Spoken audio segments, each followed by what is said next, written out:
देखिए मैं जहाँ तक समझता हूँ कि स्कूल के अंदर जो हालात बनते जा रहे हैं, अभी तक राजस्थान के अंदर हमेशा ये परिपाटी रही है कि कांग्रेस की सरकार आती है तो बीजेपी उस पर आरोप लगाती है और बीजेपी की सरकार जब आती है तो कांग्रेस पर आरोप लगाती है। दोनों ही सरकारों में एक दूसरे के प्रति आरोप लगाने का ही सिस्टम रहा है, लेकिन ये सूरत बदलने का कोई काम ठोस नहीं हुआ है। और आज तक जो समस्याएं चलती आ रही इसके समाधान की ओर कोई पहुंच नहीं पा रहा है। जिस प्रकार से स्कूलों के हालात ही सोशल मीडिया के माध्यम से आगे आ रहे हैं, लोग स्कूल में जा रहे हैं और उस पर बैन लगाया गया, मीडिया को बैन लगाया गया, लोकतंत्र के लिए घातक है। जहां पर आम व्यक्ति की आवाज़ को सामने लाना अगर बैन कर दिया जाएगा तो फिर व्यक्ति जाएगा कहाँ पर, कौन आवाज़ उठाएगा। और पॉक्सो जैसे कानून को लागू कर दिया गया, मीडिया को भी वहाँ जाने से रोका गया, तो ये लोकतंत्र का गला घोटने का काम किया जा रहा है। आज लिव इन रिलेशनशिप वाला कानून लेके आ रहे हैं, इस पर आप मतलब क्या कहना चाहते हैं? इस पर आप सहमत हैं या असहमत हैं? देखिए जो कानून लेके आ रहे हैं उसको हम पूरी एक बड़ी किताब दी है उसको ढंग से पढ़ेंगे, उसके बाद में इस पर बातचीत करेंगे। नहीं, फिर भी आपकी क्या मंशा है इस बिल के ऊपर? कैसा होना चाहिए? क्या उनको लिव इन रिलेशनशिप वैलिड कर देना चाहिए? वैलिड कर देना चाहिए? देखिए एक परंपरा है जो अलग है और लिव इन रिलेशनशिप में अगर कोई रहता है तो भावनाएं अलग हैं।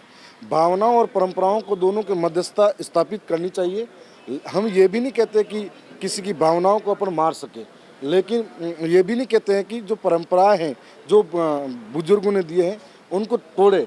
दूसरी तरफ एक चीज़ और देखने को मिलती है कि लिव इन रिलेशनशिप के अंदर, जहाँ तक हम तो नौजवान हैं, थोड़ी अनुभव बता रहा हूँ कि वो लोग लाज लज्जा कम हो, लड़ाई झगड़े ज़्यादा होते हैं और कई बार टूट भी जाते हैं रिश्ते, लेकिन पारिवारिक रिश्ते जो होते हैं वो कभी टूटते बहुत कम हैं, जिसमें कई लोगों की जिम्मेदारी होती है, कई लोगों के साथ में मिलकर। फिर ये आप मेरे को मुद्दे से भटका रहे हो, लेकिन कई लोग, हाँ मेरा सवाल, आपको भी प्यार हुआ है?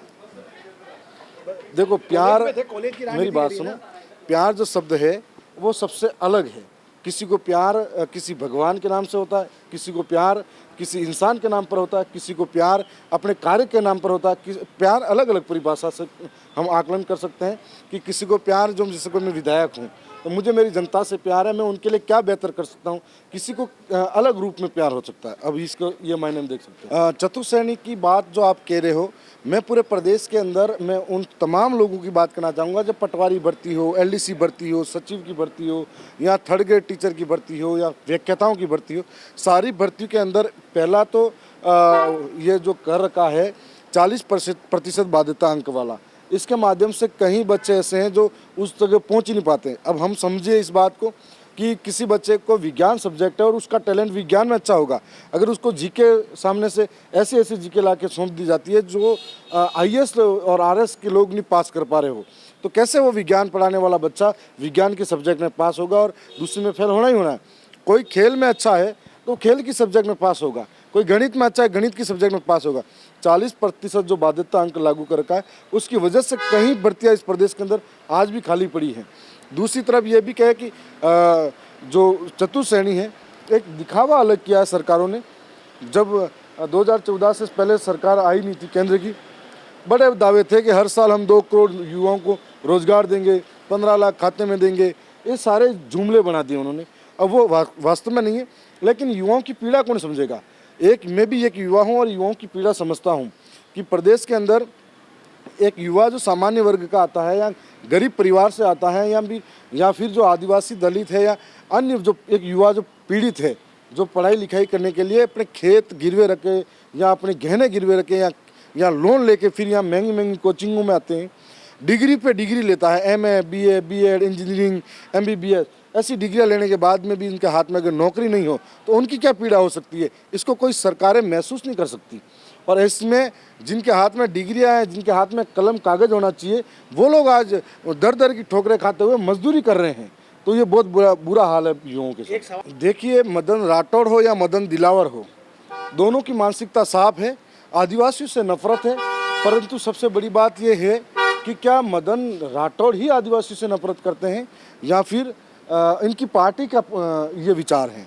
सबसे बड़ी बात यह है कि ये लोग वही हैं जो बिरसा मुंडा की तस्वीरों पर माला डालते हैं, उनके नाम पर योजना बनाते हैं, त्यौहार मनाते हैं, लेकिन उनकी जो विचार हैं उनको ग्रहण नहीं करना चाहते हैं। ये वही लोग हैं जो एक तरफ जो मदन जी राठौड़ ने कहा कि विश्व आदिवासी दिवस भेड़ चाल है, ये विश्व आदिवासी दिवस यूएनओ द्वारा घोषित है और यूएनओ द्वारा घोषित विश्व तंबाकू दिवस, विश्व पर्यावरण दिवस, विश्व योग दिवस, विश्व महिला दिवस और ऐसे कई तमाम दिवस जो घोषित हुए जिसको पूरा भारत मना रहा है। विश्व प्रदूषण दिवस भी भारत यूएनओ द्वारा दिया गया है। और आपको ये बात भी बताना चाहूँगा कि विश्व योग दिवस के दिन जो दिल्ली से फरमान आया और यहाँ से योग दिवस मनाने के जो नाटक चले थे उसमें मदन जी राठौड़ का आप वीडियो देखते होंगे पानी में तैरते हुए कैसे भेड़ चाल चल रहे थे, आप सब देखते हैं। दूसरी तरफ एक सवाल ये भी सामने आता है कि उसी दिन माननीय पूर्व मुख्यमंत्री वसुंधरा जी राजे ने भी बधाई संदेश दिया था और साथ साथ में बीजेपी के कद्दावर नेता किरोड़ी लाल मीणा जी मीणा हाईकोर्ट के अंदर एक विश्व आदिवासी दिवस धूमधाम से मनाते हैं। तो हमको समझना पड़ेगा कि क्या ये मदन राठौड़ जी उन्हीं के पार्टी के लोगों को भी भेड़ चाल कहना चाह रहे हैं या फिर ये इनकी मानसिकता है या इनके पार्टी की विचार है, ये समझने की बात है। और दूसरी बात ये है, मदन राठौड़ ही नहीं, बीजेपी ये नहीं चाहती कि आदिवासियों की पहचान वैश्विक स्तर पर हो। वैश्विक स्तर पर पहचान होगी तो आदिवासी अपने आप को समझेगा, इसीलिए वो नहीं चाहते और इसलिए इनको बहिष्कार करना चाहते हैं। विधायक जी, कहीं सत्तारूढ़ दल के मुखिया मदन राठौड़ मजाक नहीं बना रहे हैं आदिवासियों की? देखो, एक पहली चीज़ है वो खुद मजाक है, वो खुद मजाक है और दूसरी बात यह है कि उन्हें हमारे आदिवासी क्षेत्र के अंदर कोई जानता भी नहीं, कोई लेना देना भी नहीं। वो इसीलिए ऐसा बोलते हैं ताकि वहाँ के लोग हमें जाने। विवादित बयान दूंगा तो लोग गालियाँ देंगे तो जानेंगे। बीजेपी की मंशा ठीक नहीं है क्या आदिवासियों के प्रति? कभी मदन दिलावर आपका डीएनए चेक करवा लेते हैं, कभी कौन चेक करवा लेता है? क्या आदिवासियों को इतना नफरत करती है क्या बीजेपी? देखिए, मैंने पहले ही बोला, सरकारें आई गई लेकिन आदिवासियों की स्थिति नहीं सुधरी। आज भी आदिवासियों में कुपोषण के कई शिकार लोग मिलते हैं, आज भी एजुकेशन के नाम पर बुरा हाल है। और आप सब जानते हैं कि मदन दिलावर जो शिक्षा मंत्री प्रदेश के एक जिम्मेदार पद पे हैं, उन्होंने कभी डीएनए जांच की बात कही, कभी यहाँ का भारत के अंदर से डीएनए सारी एजेंसियाँ होते हुए भारत का आदिवासियों का डीएनए विदेशों में तस्करी होता है, तो कभी ये इस तरह की भेड़ चाल वाली बात कहते हैं, तो कभी 9 अगस्त पर अपमानित करते हैं। तो ये इनकी चाल है या फिर इनकी नफरत है। आदिवासी जो आज देश के अंदर एकजुट लगातार हो रहा है, ये इनको पच नहीं रहा है कि आदिवासी ये समझते थे कि इनको लोकतंत्र की समझ नहीं है। वो आदिवासी आज एकजुट हो रहा है, लोकतंत्र की समझ रखता है, वोट के अधिकार की समझ रखता है। इसलिए आज उनको ये बात पच नहीं रही है कि वो हमारे हाथ से खिसकता जा रहा है, इसलिए वो दिनों दिन अपमानित करने वाले शब्द बोल रहे हैं। शिक्षा मंत्री मदन दिलावर स्कूलों में बैन करा दिया मीडिया का, इस पर आप क्या कहना चाहते हैं? क्या उनकी कमियाँ छुपा रहे हैं क्या? देखो, मीडिया देश का चौथा स्तंभ है और लोकतंत्र का चौथा स्तंभ है जो कमियों को उजागर करके सबके सामने लाने का कार्य करता है। यदि मीडिया को ही बंद कर दिया जाएगा तो साफ साफ शब्दों में कहा जाए कि लोकतंत्र का गला घोटने का कानून लेके आ रहे हैं, जिसमें अपनी नाकामी और अपनी कमी को छुपाने का काम कर रहे हैं। आप 3 साल बीत गए, सरकार अभी भी कांग्रेस पर अटकी हुई है, अभी भी कांग्रेस के कार्य गिनाने की बात कर रही है। तो आपने 3 साल रहते हुए क्या किया?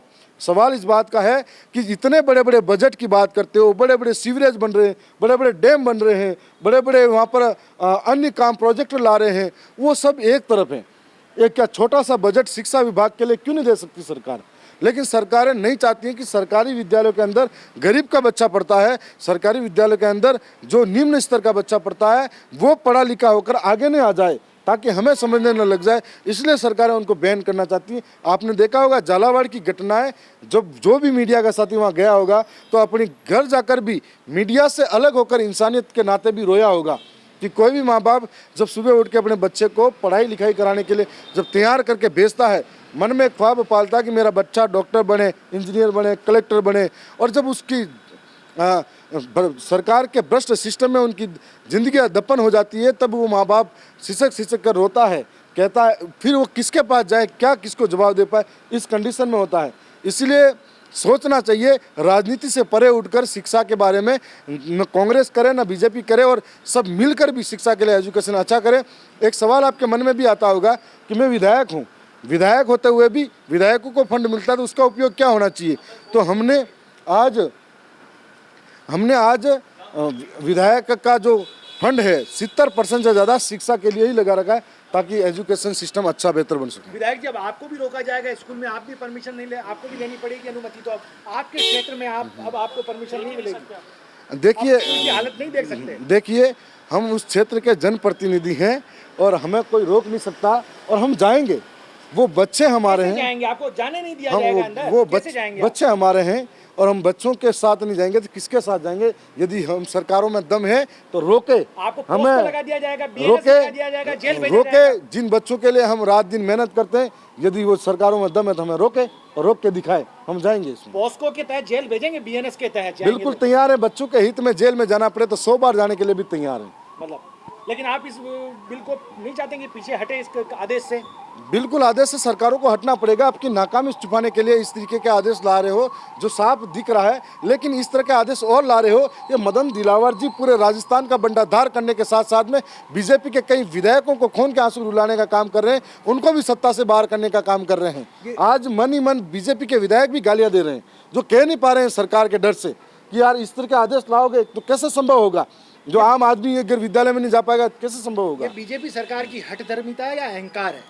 देखिए बीजेपी सरकार 3 साल के अंदर पूरी तरह से नाकाम रही है जनता के मुद्दों पर, चाहे किसान के मुद्दे हो, रोजगार के मुद्दे हो, चाहे वो आने वाले समय में जो आम पब्लिक के मुद्दे हो, उन सब पे विफल रही है। और इसके लिए वो लोग विफलता को छुपाने के लिए पंचायती राज के अंदर इनका सुपड़ा साफ होने वाला, इसलिए वो इस तरीके की बयानबाजी और हरकत एक अंतिम सवाल है। कुछ समय पहले आपके इलाके में बच्चों की मौत हो गई थी किसी वजह से, हॉस्पिटल के अंदर इलाज के दौरान। आपने मुख्यमंत्री से भी आग्रह किया था, फोन पर समय मांगा कि मैं आपके सामने समक्ष रिपोर्ट रखना चाहता हूं, लेकिन मुख्यमंत्री जी ने आपको टाइम दिया कि नहीं दिया? आपने उनको अवगत करा पाए कि नहीं करा पाए? देखिए मुख्यमंत्री जी के पास में बड़े बड़े दौरों के दिल्ली से पर्ची आती है और बड़े बड़े दौरे करने होते हैं, गांव-गांव के अंदर जाना पड़ता है और गांव-गांव के अंदर रात्रि चौपाल करनी पड़ती है, लेकिन गाँव की इच्छा अनुसार 10 लाख की घोषणा भी मुख्यमंत्री जी नहीं कर पाते हैं। तो उन दौरों के दौरान मैं यहाँ जयपुर आया तो था, लेकिन वापस में पत्र वगैरह लिखकर और जो यहाँ के मुख्य अधिकारी उन सबसे मिलकर वापस मतलब आपको समय नहीं दिया ना मुख्यमंत्री से देखिए मिलने मैंने का? कहा कि मुख्यमंत्री जी ने समय तो दिया, लेकिन उनका समय और शेड्यूल अलग था और हमारा शेड्यूल अलग था।